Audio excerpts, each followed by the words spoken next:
It's another day in the NBA, and stop me if you heard this one before. There's a whole lot of Q tags to talk about. We're going to try to figure it out as best we can. Of course, as we always do here, compare my projections, some of the industry leaders out there like Stokastic, like Unabated. We're going to hop into the world of Unabated as well, check some prop betting markets, going to sim some DFS lineups. By the end of this video, you'll know the must plays and more importantly, the splash plays. Today's slate, let's get into it. Your Q tags up top here. Got a Q tag on Trey Young, Jalen Johnson already out for the Hawks. So that's a key one now if they're missing both those guys. An incredible amount of usage, assist upside, points to go around, all that there. Kyrie Irving has returned to the Mavericks. He's questionable. Luka Doncic still out. Tyrese Maxey downgraded midday to a Q tag. Paul George going to go. No Joel Embiid. No Andre Drummond. Another key one for the Sixers. Kobe White, Ayo Dosunmu, questionable as well. Kobe White being out here would certainly affect things if you get both guys out. Cam Johnson, Q tag, I believe went their shoot around today. Ben Simmons, D'Angelo Russell, more Q tags for the Nets along with Nick Claxton. Denny Avdia, you have Jeremy Grant out for the Blazers. Avdia is a Q tag. Caleb Martin, another Q tag. Ayo Dosunmu, same thing for the Bulls. And Bogdan Bogdanovic, another one that'd be important to know for the Hawks today. So lots that we're worried about right now at this point in terms of things that are hard to project. Probable, Nikola Jokic, Giannis Antetokounmpo, Paul George, Aaron Gordon, Jamal Murray. Doubtful Tyrese Halliburton. That's why TJ McConnell's on the thumbnail. He might not start. He might start. If he does start, it'd be a great play. If he doesn't start, it's going to be owned quite a bit today on today's slate, it looks like. But let's get into it here. Let me scroll down. Hopefully I'm not muted throughout that. As there's always a 50% chance here starting the stream, but check out the chats here. What's up, guys? We got some alohas. Appreciate the alohas. All right, Chunk here. Using your projections, crushed for me for a week straight with all the top 10 finishes coming. All right, love to hear that. Imagine if you're paying for my projections, how much better you'd be doing. But yes, I'm glad to hear it. Glad they're doing well. NBA was not great for me yesterday. Honestly, the shitty value out there. Donte DiVincenzo in particular killed some of my best lineups. So that wasn't my favorite thing in the world. But I think it's a nice slate today. If you're not playing on DraftKings, tonight's a good day to do it. $5 entry fees in tonight's tournament with 100K up top, 33% to first place in that tournament. So it's a big one. I love when they have the $5 tournaments. I'll be throwing in probably 50 entries tonight and hoping that Luka bedtime doesn't get affected too much by some of these Q tags. That's going to be my stressor for the day. But your top projected players today, according to my data, up top, we got Nikola Jokic, 67.3 fantasy points is my projection. So Stokastic has him at 66.2. The big thing is Aaron Gordon's back in the lineup, but Aaron Gordon's seemingly not starting right now. Unclear if that's because of the return to competition for him, but still have Russell Westbrook starting. Jokic and Westbrook both simultaneously putting up triple doubles lately. So for Jokic in the spot, certainly a player here that his success with Westbrook seemingly driving the team after a really shitty start to the year for the most part for them. Jamal Murray still looking awful as well. That helps Jokic out. And having Gordon away, it seems like he and Westbrook have figured out a flow here where besides both guys being, stat padders, stat hoggers, I would say for Jokic, I don't think he's padding. It's just kind of the flow of how the team goes. They're coexisting well enough right now. So Jokic, another reasonable play, 33% owned by the field. Interesting to note here, by the way, Jokic and Giannis both project to be 33% owned. So about 2/3 of the field today be playing one of these pay-up options. If you don't play them, you're getting on the less, the less traveled path, the less well-beaten path for sure. I have Jokic at 39%. I have Giannis at 39% as well. And the field's at 33% for both. So you can take the chalk and get more of it, or you can take less and see how it goes. We got SGA here. We got Chunk. I appreciate you. Why would I be talking about best ball divisional NFL right now? No, I'm not jamming them. I don't really.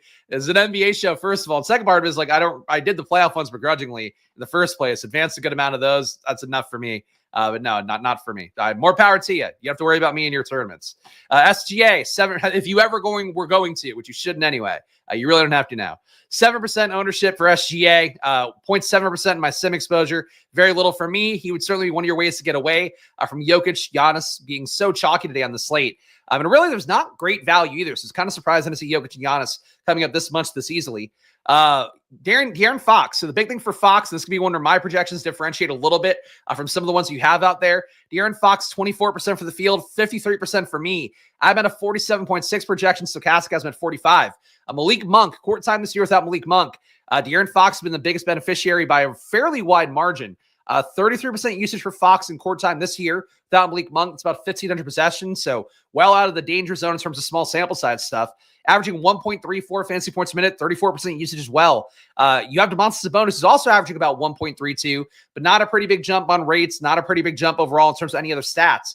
For Fox, I think he's a smash play at 8,300. I project to play about 36 minutes as well. Match versus Milwaukee is one where the defense certainly not as good as it has been in the past. And if it were good, it's not coming from old Damian Lillard back there at point guard. So Fox's rates, I think them being so noteworthy with Monk out, I think he's your play you want to get to the most. Even though you're probably going to get more Keon Ellis, I would think there. He could pick up the start.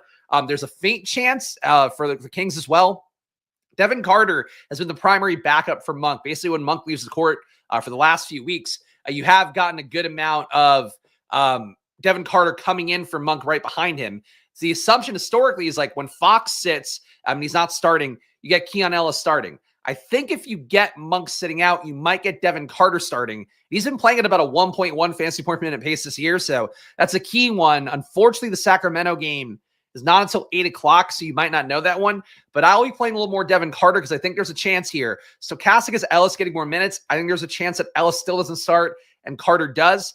Even if Carter doesn't start, though, it's kind of one of those guys we talked about a few times on here. Cheap enough, backup point guard to produce as well per minute. There's minutes to go around for him. So I think Carter's still a play. Keon Ellis more of a play, though, based on the assumption here with Stokastic has, which is that he plays about 30 minutes and comes in as a starter for Monk.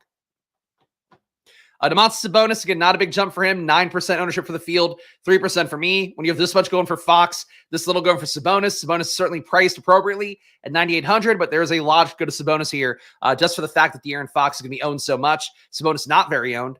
Trey Young with his Q tag, he just doesn't project that well for me. 46.2 compared to 48.8. The issue really is that he only gains a little bit of an assist upside in court time without Jalen Johnson. Usage doesn't go up. Rebound rate doesn't even go up, which surprises me too.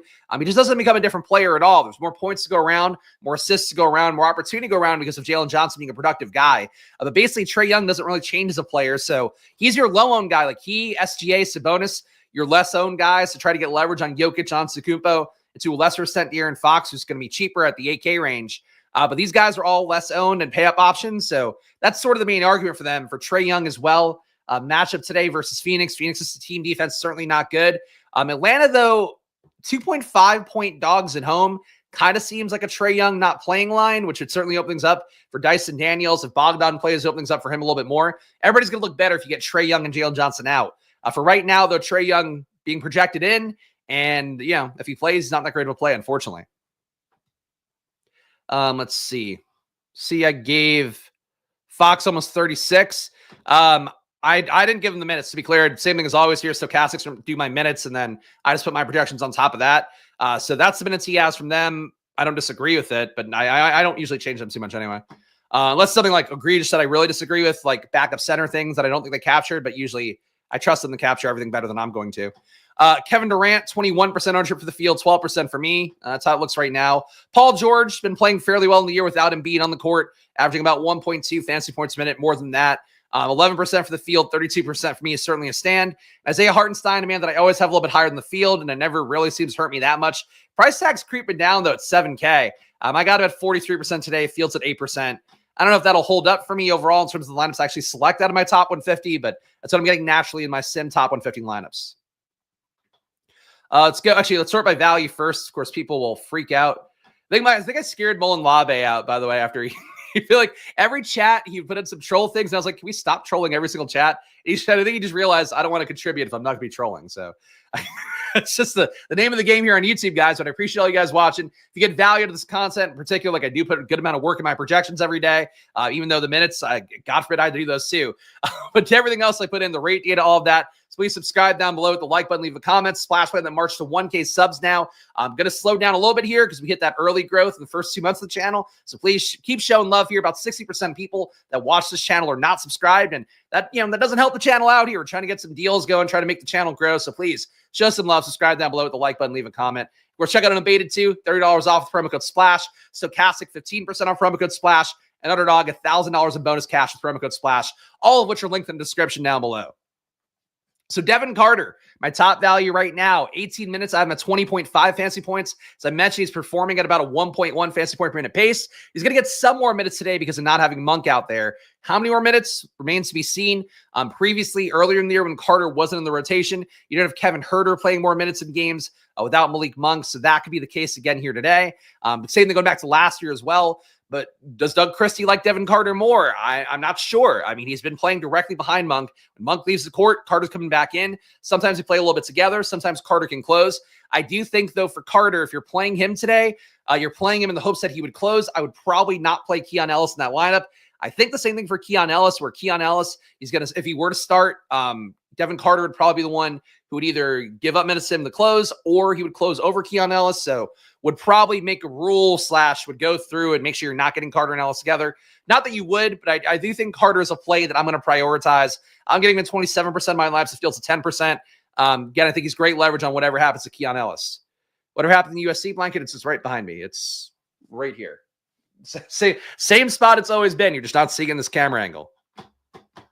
Andrew Nembhard, Vic Krejci, two different plays here. Krejci, a value, getting more minutes because of the guys being out. If Bogdan were also out, if Trey Young were also out, Vic Krejci would look a lot better here. It's a 26 minutes projected for him. That said, I have about 21 fantasy points today. Stokastic has about 19.8. I'm getting him 31% of my top 150 lineups as a result. Stokastic at 19%. Andrew Nembhard. So this is the big thing. I put McConnell in the thumbnail because, frankly, I don't think anybody knows Andrew Nembhard's face. And Connell, at least you know, you connect the dots here. Halliburton, doubtful. McConnell, you'll click the thumbnail more maybe. For Nembhard, he probably is the one who starts here. There's a chance you get McConnell starting. Nembhard, already starting anyway. But if you get McConnell starting, I would play McConnell and Nembhard, honestly, both a good amount because that means they're not going to be directly competing for minutes quite as much. Nembhard, though, I expect to start here. His rates see a pretty big jump up without Halliburton out there. For Nembhard, where are we at? No, I pulled him in before. So he's played about 1,100 possessions. I think this is going back to last year because I tried to get a bigger sample size because Indiana's been functionally kind of the same team. Going back to last year, Nembhard averaging 19% usage, 30% assist rate, 0.92 fantasy points per minute. With it being projected for 31 minutes today, I do have him performing a little bit over that 0.92 number, having about 1 and change here, fantasy points per minute. But he's really the guy here where historically, like, you think it's going to be McConnell. McConnell could still get there, still have a good day playing off the bench. But McConnell, I don't think it's going to start here. At least I don't think it's a guarantee he starts. People will probably treat it like he is. If Nembhard's going to be 19% owned, he's your value to get there. The issue is he's still 5,300, but he has been a different player in court time without Fox overall. Getting the higher usage, higher assist rate, kind of running the offense more. For the shorter term sample size of just this year, Mathurin gets a bigger jump up as well. So that's kind of a push-pull. I had to figure out the projections where part of why I defaulted back to going back to last year's, same coaching staff as a big part of it, similar roster. But Mathurin has been a better player this year, obviously a little more experience. If you're not playing Nembhard, I would think playing Mathurin, playing McConnell as well, obviously makes more sense. But Nembhard to me is the kind of presumptive value here because he's going to become the starting point guard and it'll be a different role than he normally has. We're just kind of out there playing secondary ball handler, mostly out there for wing defense / just having a guy out there. I think he becomes fractional Halliburton, which has been the case going back to last year as well. Isaiah Hartenstein, we talked about, pretty big stand for me on him. I don't know if it's going to naturally be that stand, but I'm about 6 fantasy points higher based on how he's played this year in the matchup today. Keon Ellis projected for 31.9 minutes. As I mentioned, I think there is a shot you do get that Devin Carter start, would certainly make him look better. But really the main thing is that Keon Ellis and Devin Carter both competing for that spot. It's going to be left behind by Malik Monk in terms of starters, in terms of the closing group as well. And there's some shot as well. Like I mentioned, Kevin Huerter could take that time as well. You run a little bit of risk with Ellis or Carter, but I think no matter what, you probably don't want to play them together. The price tags are reasonable enough, though, that I guess you could if you wanted to. I'm getting 35% Keon Ellis as well compared to the field's 24. So a pro stand on Carter, pro in favor stand of Keon Ellis as well. Both guys, key parts of what I'm doing today. Fox, good value for me despite being 8,300, and that's how all this looks right now. Let's go game by game here, try to make some good time on this so we can get on pace here. 4:30 for Unabated is always a goal. Of course, you want to get better betting data in your life. I'll give you a free taste of Unabated coming up using their conditional NBA projections at the halfway point of the show, about 4:30. We got Cleveland with 120.3 implied points. Indiana, 111.8. No Ty Jerome for Cleveland opens up a little bit of theoretical opportunity for somebody here. Jerome, though, can kind of phase out of rotation, which is baffling a little bit here, but they are consolidating minutes a little bit more for these guys. Still only 31-minute projections for Mitchell, for Mobley, for Garland. 29 for Jaren Allen. So nobody coming up a ton for me here. I got 7% in Garland with how good he's been this year, averaging 1.8 fantasy points a minute. I'm at 1.29 today, soaking up a little bit more with Ty Jerome, leaving things behind. In particular, because Mitchell not assisting quite as much. Usage rate for these guys pretty flat as well. So I prefer Garland today to anybody else here, but not really a big stand with only 7% for me. My top 150 compared to 5% for the field. Evan Mobley, 3% for me compared to 5% for the field as well. Getting no Donovan Mitchell, 1% of Jared Allen. Which not really any big stands here, but I do think the Ty Jerome thing matters a little bit more than it seems. And a pretty decent team total here with 120.3 implied points, facing a slightly worse than average Indiana defense. And Cleveland too, I think certainly could shift back into ass-kicking mode after losing a few games lately. Including, didn't they lose the last game to Indiana over the weekend? Pretty sure that's the case. They lost in Cleveland to Indiana by about 15 points. So them coming out here, making a statement game. If they are as good as the 72-10 Bulls, which some people think they could hit that record, I'm not so sold on it. This would be a time to put it down. If they lose to Indiana again, I think that probably would also say a lot about them here. But, talking about almost a 9-point favorite, 8.5-point favorite on the road. So if you want to play Cleveland, you can, but not the best price tags for these guys, really. Indiana on their side, having Halliburton be doubtful opens things up a little bit. Going through the historical rates, that's part of why, too, I went back to last year. Thought Siakam would gain more from not having Halliburton on the court. He does get a little bit of assist upside. I still only have him at 1.08 fantasy points per minute today. He's normally at 1.07 this year, so not a big discrepancy there. Miles Turner, no big jump for me here, 0.99 compared to 1 fantasy point for him. I'm only getting him in 2% of my lineups. Benedict Mathurin, the field's going to play him 28%. I'm getting him at 33, so I'm above the field there. That said, he would look a lot better if I just focused on this year's rates. Said I did take the longer-term sample, and he doesn't look quite as good going back to last season. But I feel like if I'm getting more than the field anyway, that's sort of where I'm okay with it. But really, if you're not going to play Nembhard, you're not going to play McConnell, I would think playing Mathurin is your way to get direct leverage there and just hope that he dominates the backcourt, touches a little bit more. Siakam, too, certainly can do a little bit more ball handling, just taking possessions away. But I think those two guys would really be it. And Mathurin, I think, most directly benefits. Theoretically, if you don't see Nembhard, don't see McConnell get there. For Nembhard, I got him at 50% of my lineups, as we saw already, compared to the field's 19. He does have a lot more upside overall in court time without Halliburton. Basic's like a different player, the assist upside in particular.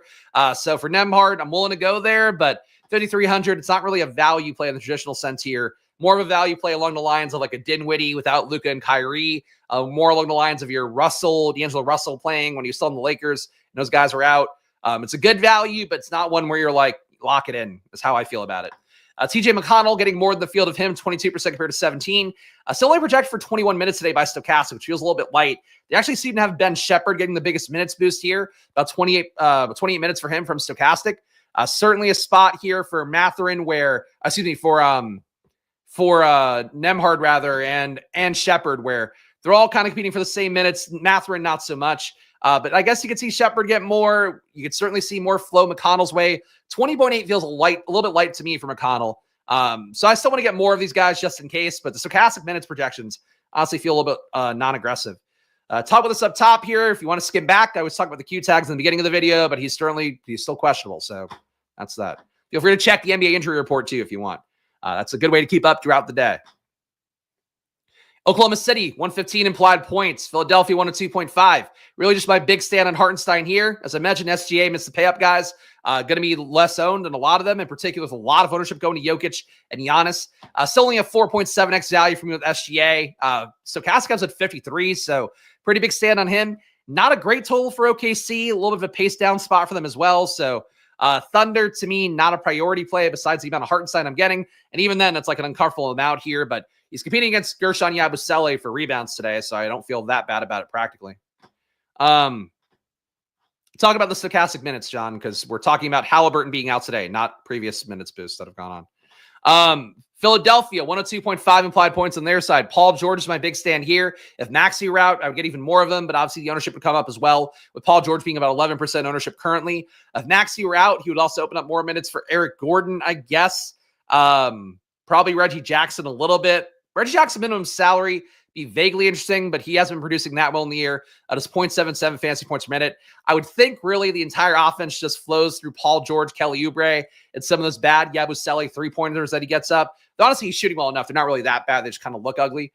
But really, I think that Paul George, a good play right now if Maxey does play. If Maxey's out, he looks like a much better play. And I guess with Maxey being downgraded, your assumption would be that he doesn't play. But how that's gone lately, it's like a 50-50 coin toss kind of bet anyway, whether he plays or not. But you'll know early enough in the slate, hopefully. The Philadelphia game here starts at 7, so you'll know before lock, no matter what, if Maxey's going to go or not. Yabu should look better here, given the fact you don't have Drummond, you don't have Embiid, but he's 5,600, so the price tag's been up enough. Playing 30 minutes, you make the case to go there, but I think he's kind of appropriately priced. Not really a value at this point for having Embiid and Drummond out, because those guys have been out for more than long enough. Oubre doesn't see enough of a rate bump up with Embiid out. I'm at 26.1 fantasy points compared to 27.9. Maxey out will make him get a little bit more appealing at that 6K salary, but none of them look that good. Yabusele sucks. Come on. He has won multiple DFS slates this year. That's really a stupid take to have in DFS. It doesn't matter who sucks and who doesn't. It matters their salary, how much they produce in fantasy points, what the opportunities left behind. If you get out of your mind that guys suck, and this happened a few weeks ago, the guy never came back, by the way, at least in chat. The Jaime Jaquez guy, when I was like, yeah, Butler's out, Jaquez is a great play. In that particular slate where he's 4K, doesn't matter if he sucks. Doesn't matter if he blew it, if he fucking was awful last night, which he was.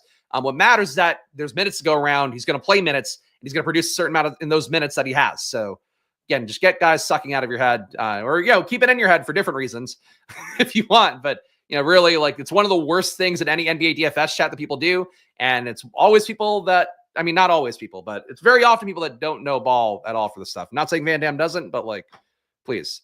Why do you think Embiid would want to miss a matchup against the top team in the West? I mean, we do know Joel Embiid, one of the largest pussies in the NBA, both literally and figuratively. But he's also just been hurt now. Like, I don't know, man. I think, too, still there was some discontent in Philly. He's probably acting out on that, too.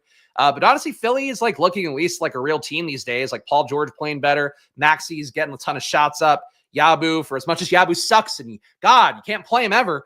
He's been a very competent fantasy player and actually pretty competent on a defensive end, rebounding, getting up shots as well. So like they're an okay team now. He should come back in because he'll be at least a play-in team at this point now if he's going to play. Phoenix 119 implied points, Atlanta 116.5. Again, Atlanta being a dog here with Jalen Johnson out. Not a crazy thing, but it does feel to me like potentially Trey Young not being here. For Phoenix, though, 21% ownership for Kevin Durant. I'm getting him at 12%. Adam at 46 fantasy points. Stokastic has him at 47. No issue going to Durant against Atlanta, but he was a better price tag the last time he played Atlanta, better projection relative to the team total and all that. So I'm not getting to Durant quite as much today. Devin Booker, 5% compared to the field, 17. People want to go to Durant and Booker a good amount. It's a soft matchup, so I get it, but I think the salaries here at 9K are both fairly appropriate for both these guys. Nurkic not playing today. Beal still shifted down the rotation a little bit.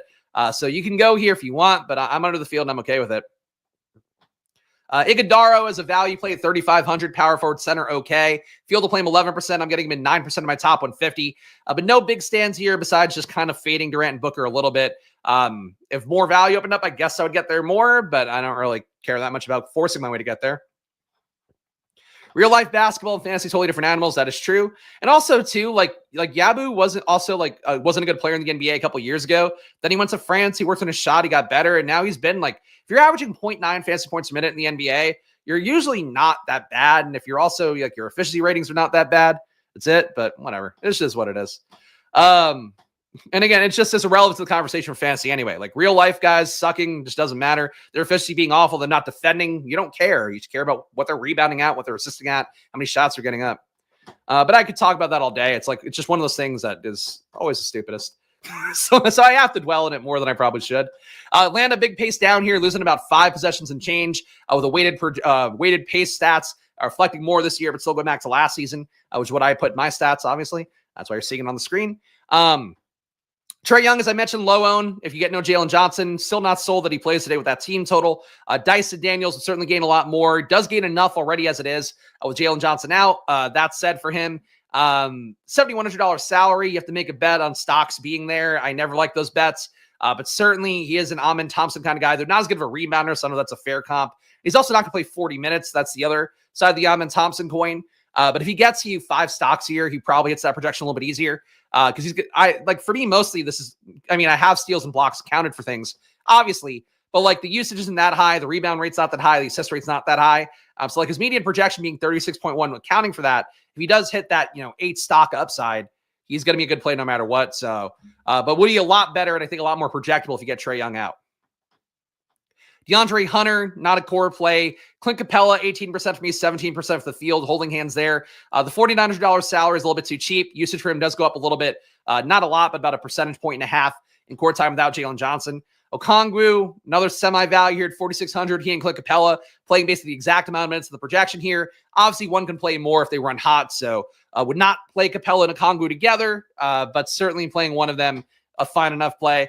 Bogdanovich, questionable, gains a little bit in court time without Jalen Johnson, but 25 minutes. I have him at 0.8 fantasy points for the year. He did not get a big rate bump for me at court time without Jalen Johnson. Only averages... You know what? I had to give him a rate bump for this one because he hasn't played enough court time this year without Jalen Johnson. So if you bump up Bogdanovich, you'll get him a little bit more. He still should be producing under 1 fantasy point per minute unless Trey Young is out. So Bogdanovich to me, not a great play, but shooting guard, small forward, 4,300. I should probably boost him and get a little bit more if the field's going to play him at 18%.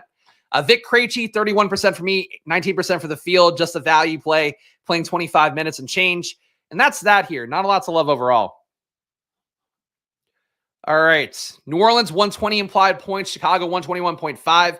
You get no Brandon Ingram still for New Orleans. Zion Williamson in for this one, or barring something last minute happening weird here. High totals for both sides. That said, not a lot of ownership for me. Everybody here seems kind of appropriately priced for their projections. And in fact, because of all these guys being in, with Trey Murphy in, McCollum in, Zion in, DeJounte Murray in, I have all these guys under 40 fantasy points. Besides Zion, who's barely over it. But basically, these guys were all a little bit overpriced for them all being healthy. That said, practically what's going to happen today is one of them should excel, be a little bit better, put up some more points.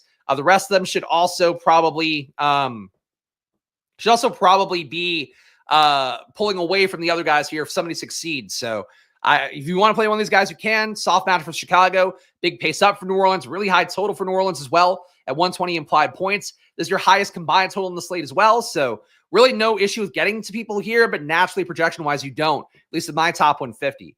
For Chicago, similar thing here. If you give me Kobe White out, give me Dosunmu out as well. And Dosunmu not currently in projections. I think he's still questionable, but hasn't played lately, so who knows? That said, I'm not getting these guys with Dosunmu already out. Would probably need Kobe White to come out to be getting more of Levine, getting more of Vucevic, getting more of Giddey. These guys kind of seem appropriately priced to me as well. And a team that's got a pretty decent rotation, playing about 10 guys here projected right now in minutes. So this is one of those things for me, and it's always a tough thing because we kind of saw it fail yesterday from Minnesota, except those guys did project well enough.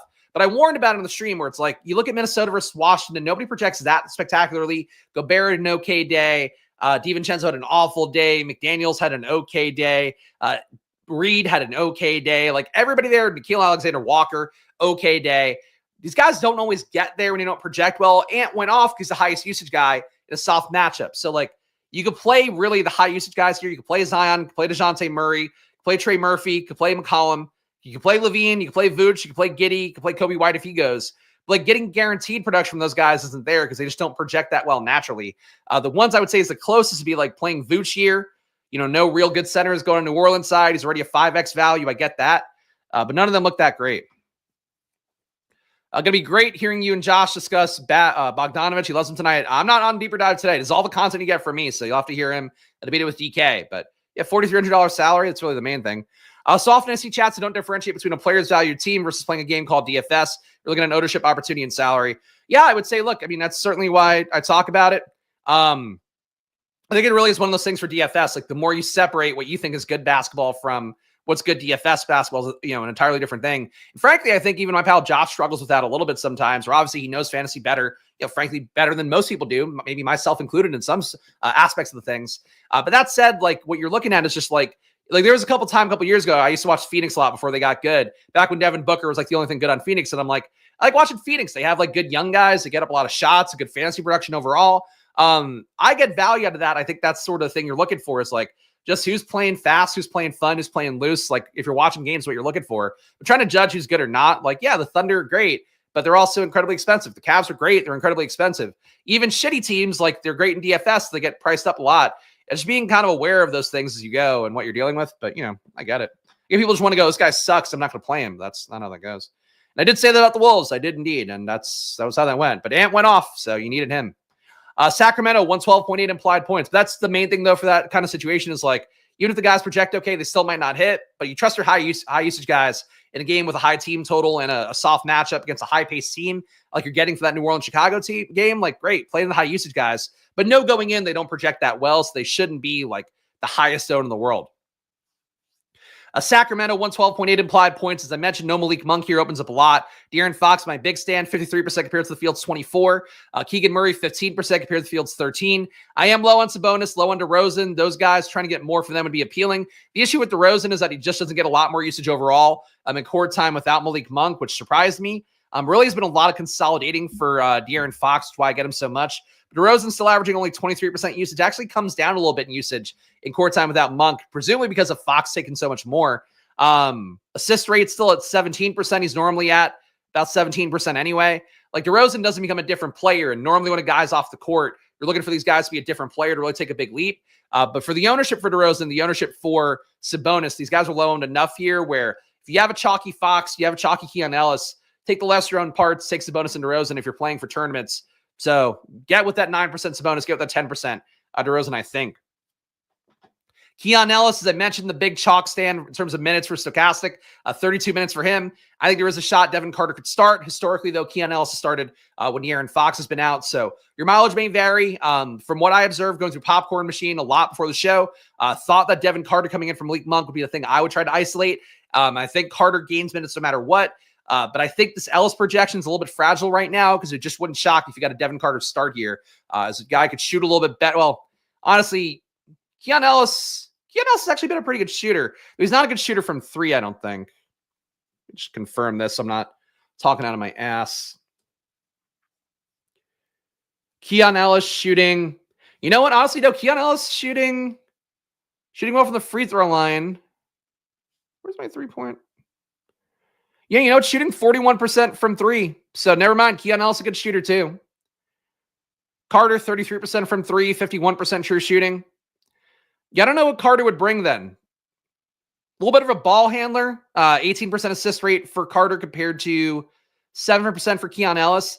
Carter's also rebounding like crazy. 18% rebound rate for Carter. Carter just a better fantasy player. But yeah, Keon Ellis is not bad. In my mind, I kind of file him away as somebody who's bad because he just gets completely lost overall in terms of usage and all that. But Keon Ellis cut that D. Yes, he does. He does play good defense. But yeah, honestly, good shooter.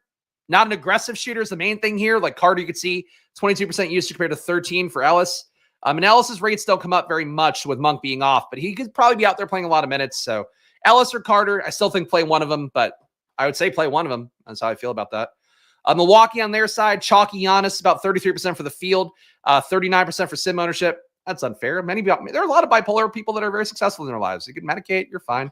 Don't let that. Again, you're going to say guys, we're going to say don't play guys because they suck. Don't do that. Don't play guys because they have a mental illness that's in control and they talked honestly about it.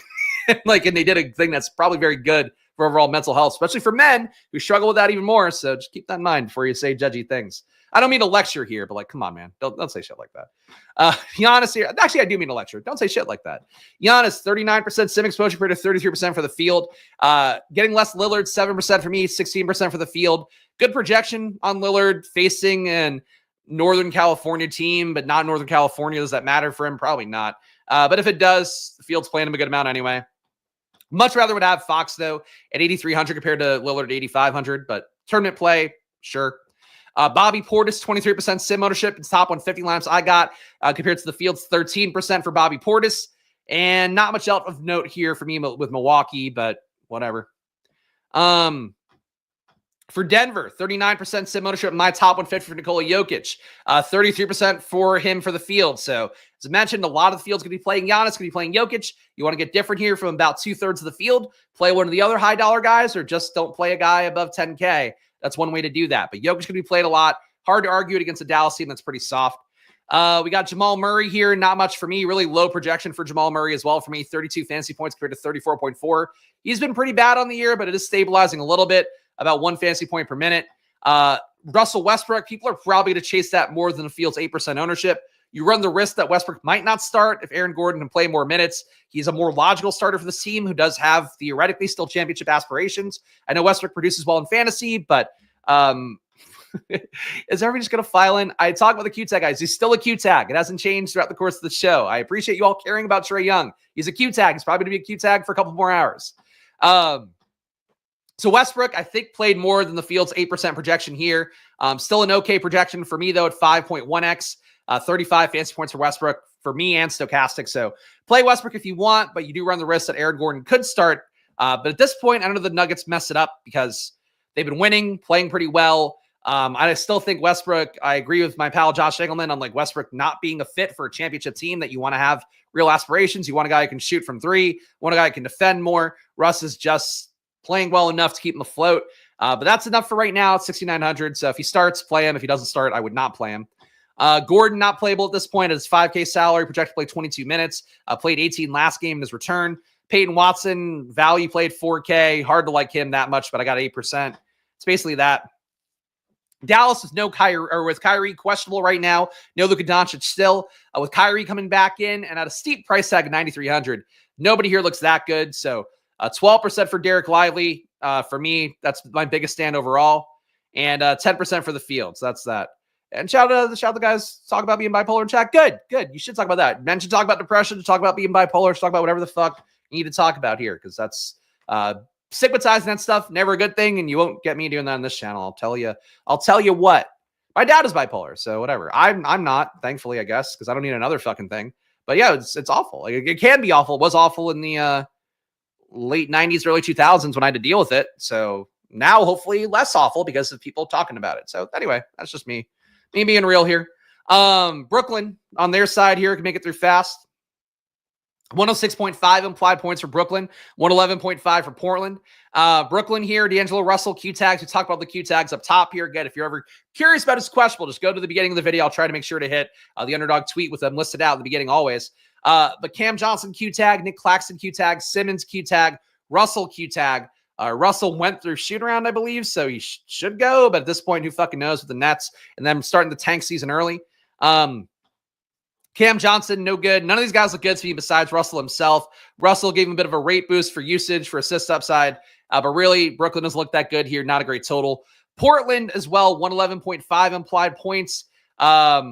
Really a team that's been playing well. Feels a little point chasey to go there. I did give Simons a bit of a rate boost because of how well he's been playing. Gave Shaden Sharp, his rates without Jeremy Grant normally. I think these guys are worth chasing a little bit here at the price tags and how good they've been. I will warn, though, Portland's had really high totals lately for some of the spots. They have had great DFS production. Here versus Brooklyn in a low-pace spot, the total being 111.5. A little bit less than you'd want to see, I think. But these guys playing mid-30s minutes, like that's sort of the main upside. So you want to play Simons, want to play Sharp, want to play, Kamara, I guess, probably not Scoot. You can play these guys here about 1/5 of your lineups here based on what we're seeing. All right, and let's go. That's it for this one. That's the game by game. Let's go to the world unabated, guys. Let's pull up some drums, and let's see what we get going right now.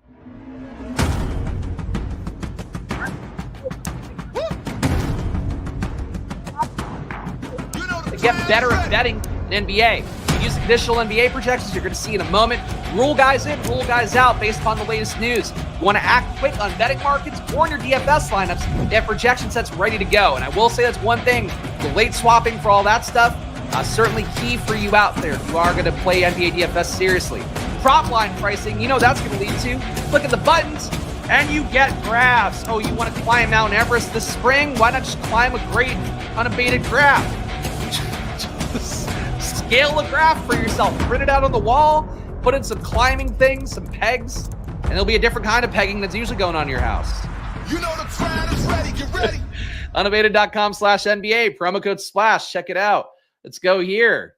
Oh, here, wait, actually, what does this mean? Oh, they now have projections built in. So you just want fantasy points. Oh, you get it for cheaper. I'm sure this still counts for the $30 off. I didn't know they were doing this. They didn't give me a heads up. But if you want to get this here, you could pay for unabated now, $19 a week, $60 a month, or $250 for the rest of the year for unabated just to get the NBA DFS projections. So you want any betting products, but you want to get different projections in. Like I mentioned yesterday, taking unabated projections, putting them in to a Stokastic sim will certainly make you different in a way where if you don't want to build your own projection set like I do, that would do that. But that's that. Anyway, here's your conditional guys right now. So they have 10 different projections. Well, technically, they have 20 different projection sets for all these guys in, all these guys out. So you want to see the different machinations of guys in, guys out. That's how you could do that. But let's sim this, our points bets, to see what we have the most EV on, ignoring all the Q tags. How the fuck does Deontay Johnson get waived? He is a cancer. Tell you who called that years ago, though, was him not being worth the effort. And then everybody fucking went back at me. The year that George Pickens was a rookie, and I was like, George Pickens played well in this offense. Deontay Johnson didn't. Maybe we shouldn't be exalting Deontay Johnson as a fantasy football community. And people were so fucking toxic about that too. But the lesson is always, I'm right, and everybody else. I'm saying that sarcastically. Trey Lyles here, but not really. Points bets, 22.1% EV for Trey Lyles, under 8.5 points. That one was going to go an underdog, and now it's gone. So you see how that looks when a line gets stale. Unabated does load their projections up at 4:30 p.m. Eastern pretty much every day. So basically, like, you got to get in good. So if you want to get in earlier than me, pay for Unabated yourself and get in there the moment they come out. Sam Merrill under 5.5 points. That one's still good to go in underdog. 15.8% EV for Sam Merrill under 5.5 points. Not available in your traditional sports books, though, so you don't want that. Ellis, he's going to get more minutes no matter what. Projected for over 9.5 points. Now that I know he's actually been shooting well in the year, I love him. He's not a high usage guy, though, but still going to be out there for a good amount of minutes. Again, there's some risk that Devin Carter starts, but with Unabated having Ellis as a starter and Stokastic having as a starter, I probably need to rework my Devin Carter feelings, I guess. So Ellis projected for 32 minutes here, 10.6 points. Play over 9.5 points from him at plus 102 odds on FanDuel for 13.8% EV. Jamal Murray over 17.5 points, 10% EV for him, minus 110 odds on DK Sportsbook. A little bit out of the range on PrizePicks and Underdog. And on FanDuel as well. You want an 8% or more EV, even though 5% or more Unabated says it's okay. I try to keep you guys more in the 8% range if I can. Kevin Huerter, under 8.5 points, 9.9% EV at plus 100 odds for Kevin Huerter today. They don't have him getting the minutes boost. Again, there are some projection systems out there, including probably some sports books, that would think Huerter plays more minutes because he has played more minutes in the past when he had Malik Monk out. That said, this year, different things. So for Kevin Huerter, certainly a play that some people will get to today. And you have some risk that he does take minutes away from Ellis and Devin Carter along the way. But he's been really kind of phased down both before Doug Christie got hired as the interim and now as well with Christie actually coaching. Kason Wallace, 9.9% EV, under 8.5 points for him at minus 130 odds. Good to go on PrizePicks as well, 8.1% EV. The best bet, though, is DK Sportsbook, and you probably don't want it on FanDuel. So just DK Sportsbook, Kason Wallace, and PrizePicks. Under 8.5 points on DK, under 8 points on PrizePicks. Jared Allen, 9% EV for Jared Allen, over 12.5 points today on Underdog. Also good to go on PrizePicks for the same line. You probably don't want it anywhere else, but take Jared Allen over 12.5 points on your pick'em sites today, or take the higher even, depending on the site. Bradley Beal, over 15.5 points, 8.9% EV at minus 125 odds on DK Sportsbook. FanDuel, you can bet it at 7.7% EV and minus 128 odds. But Bradley Beal over 15.5 points, looking good, but not available on your pick'em sites. Rebounds coming up next. We'll sim these out. Of course, the rebound and the simulations in general that you're getting right now on screen, we use what they're using is Unabated conditional NBA projections, then simming that off standard deviations 10,000 times to get you the EV accordingly. And of course, expected value EV, basically just the win rate times the win amount minus the loss rate times the loss amount. It'll be the same calculation for expected value for anything you do in life, but for betting, that's a pretty straightforward one.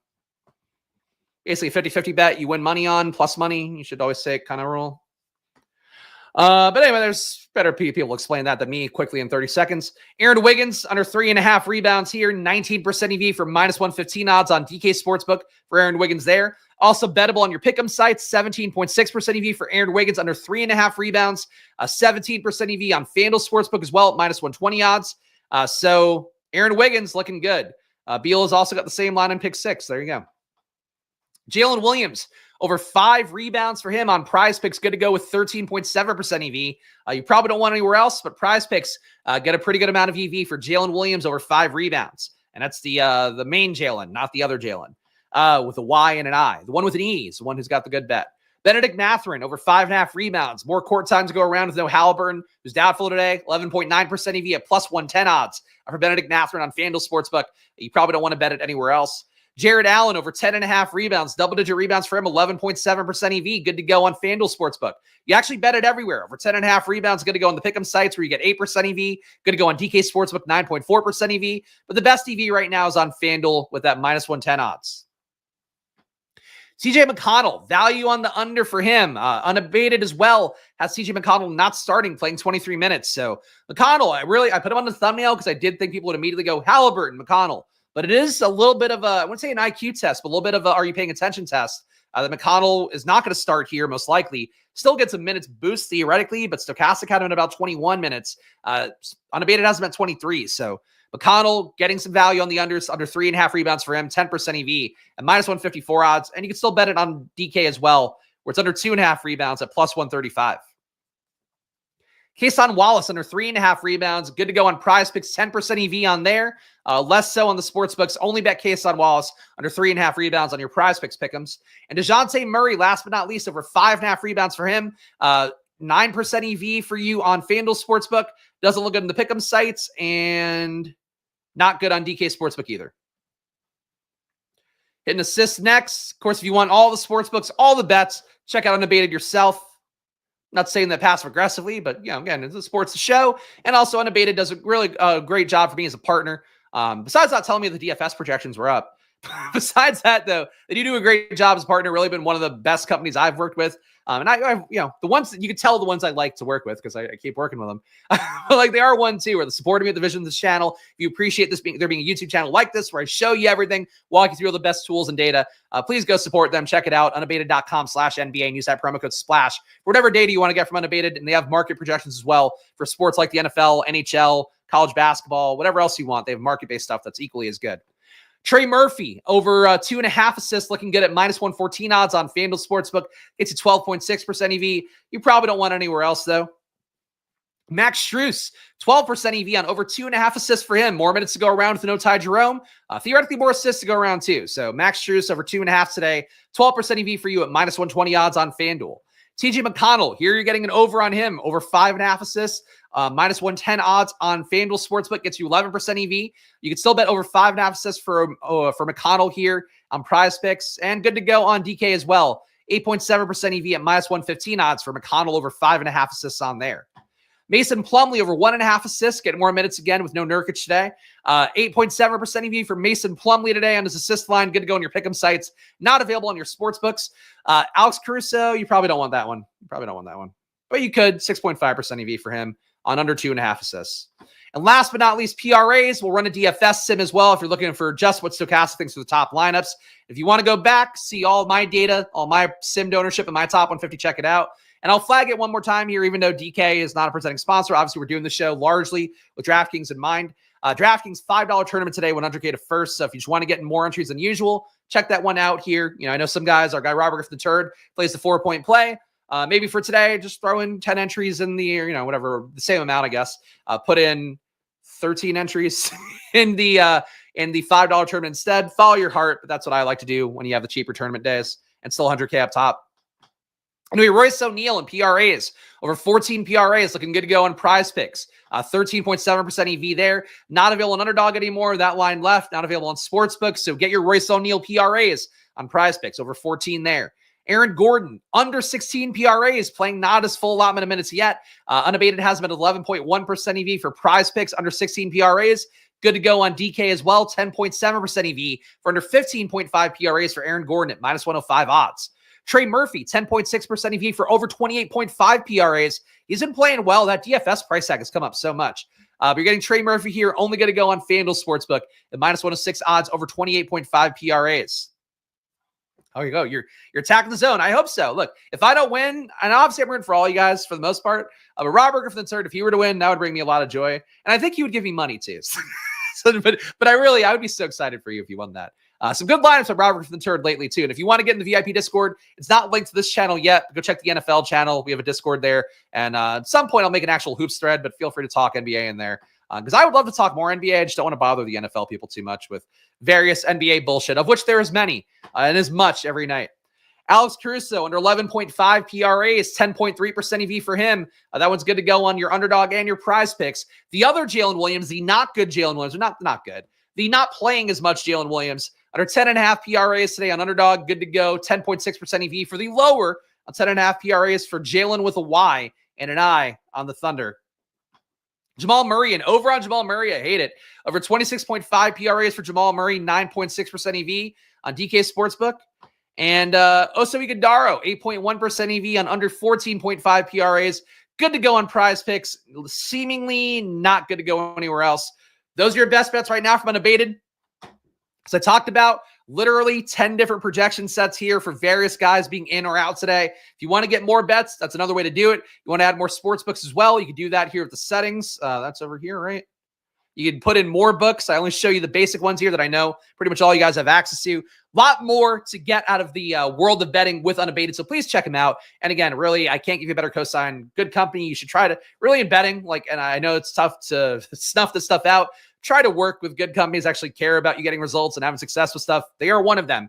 And really, that's the biggest cosign I can give you. Put me as a dependent, as you should. Robert Griffin III, one of my greatest supporters, and I will happily be one of his children living in Connecticut. Lavish Connecticut lifestyles. All right, let's go to Stokastic next, guys. Let's change the sticker. Get another site that cares about you winning, as you can tell by how often they have top avatars in first place in various tournaments, including yesterday.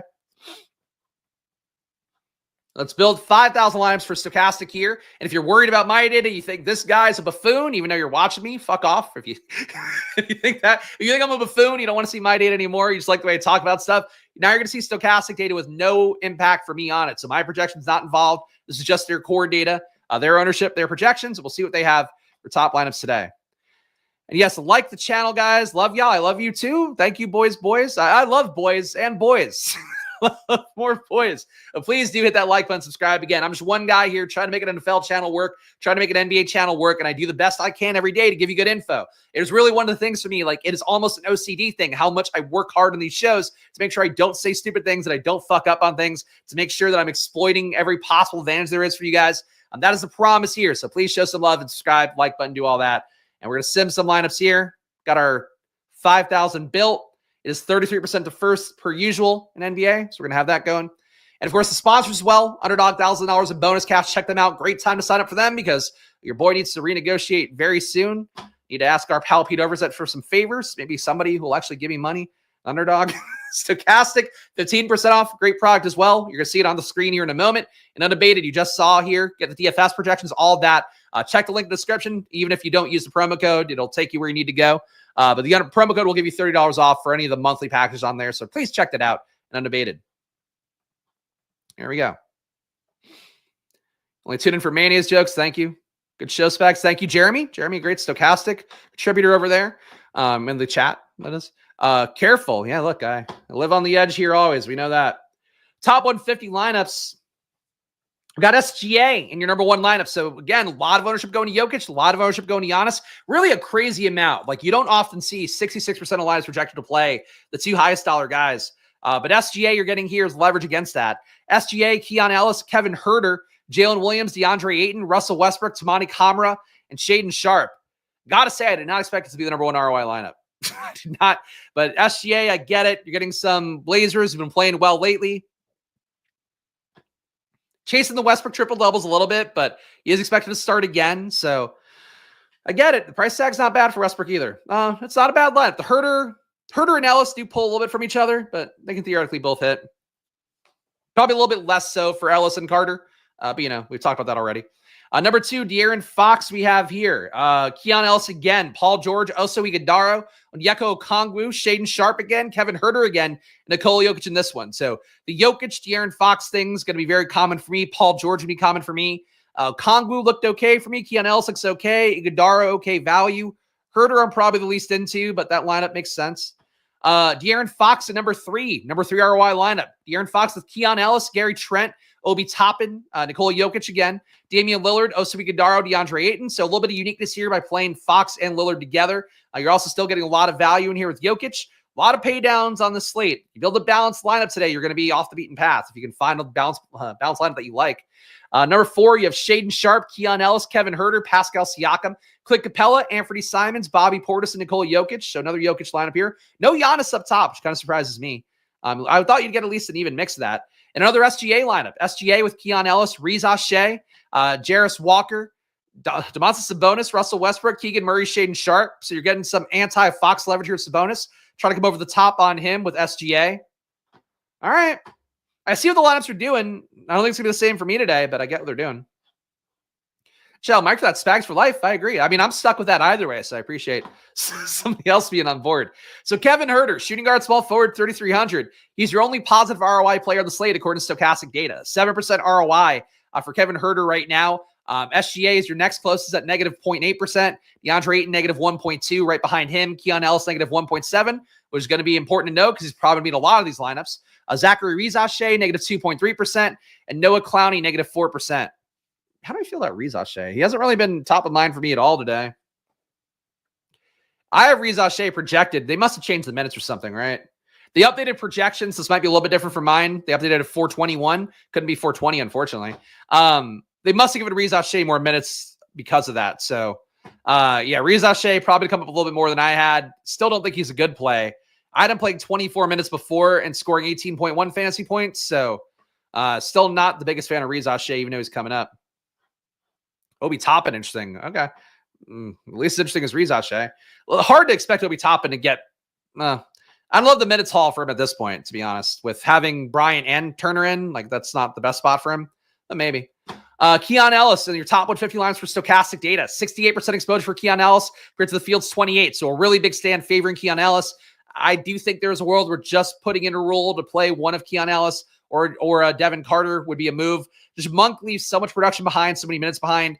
You want to throw in Herter into that as well. One of those three probably hits today, unless Sacramento just loses versus Milwaukee. But frankly, Sacramento's playing well with the coaching change. Nikola Jokic, 61% exposure compared to 32% for the field. So huge pro Jokic stand. I got him and Giannis pretty evenly, but Jokic here, Stokastic saying he's a better play here at 12-2 and center only. Shaedon Sharpe, 41% compared to the field's 32. 32% Clint Capella compared to 17%. De'Aaron Fox, 32% compared to 24. And Pascal Siakam, 31% compared to 23. So big stands on all those guys. Your highest leverage stands overall. Keon Ellis, you're getting 40% more than the field. So a really big stand there, more than 2x the ownership. Nikola Jokic, 29% more than the field, almost 2x the ownership for a guy who's priced at 12-2. That is a really big stand. Kevin Herter, 21% more ownership. He's single-digit owned at 7%. As I mentioned, look, in the past, going back to last year, Malik Monk were out, Herter would get the start. This year, though, it's been Keon Ellis, and I think there's a shot it could be Devin Carter. But more likely it's Keon Ellis. There is a faint chance that you get Herter either starting or just coming in because Ellis and Carter didn't do enough. But I like Carter, man. Carter's been producing pretty well whenever he's been out on the court. Capella, 32% exposure. You're getting 16% leverage on the field. Excuse me. Also, we get Daro, 12% leverage on him with 27% exposure. And Zachary Rizache, 11% leverage with him getting 19% exposure in these top 150 lineups. And your most negative leverage here to close this out. And of course, I'll give my splash plays for the day coming up. We got Giannis, negative 15%. So you are high on Jokic, low on Giannis. Still getting about 20% Giannis, though. So not a big anti-stand, but you're getting a lot more Jokic, a lot less Giannis. And important to note here, with Jokic's ownership and Giannis's ownership, you're getting about 80% of lineups with at least one of those guys. So they're saying that is good chalk, and it is a good move, in fact, to pay up for Giannis or Jokic.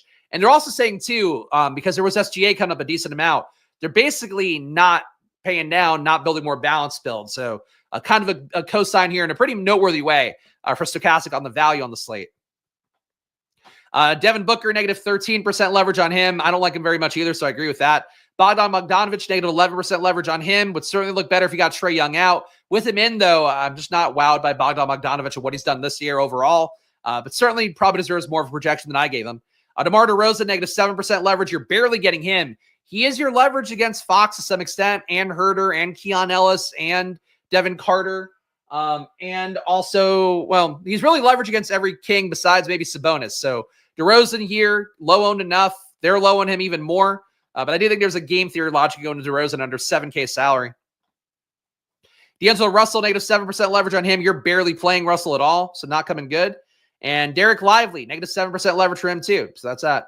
Never miss a Splash Play show. I appreciate that. Thank you. Thank you for the kind words, Jake. Look, my promise here is I'll show up and do the work. That is always the thing, guys. My Splash Play is coming in a moment. Before we do, though, listen to Jake, and please subscribe down below with the like button. Get them here Monday to Friday at 4 p.m. Thanks to our friends at Unabated. So I'll be here every day. My NBA projections, I always prepare them. Of course, showing you the best data, the best tools in the space as well. That is always my promise here every single day at 4 p.m. So please come by, hang out, hit the like button, subscribe.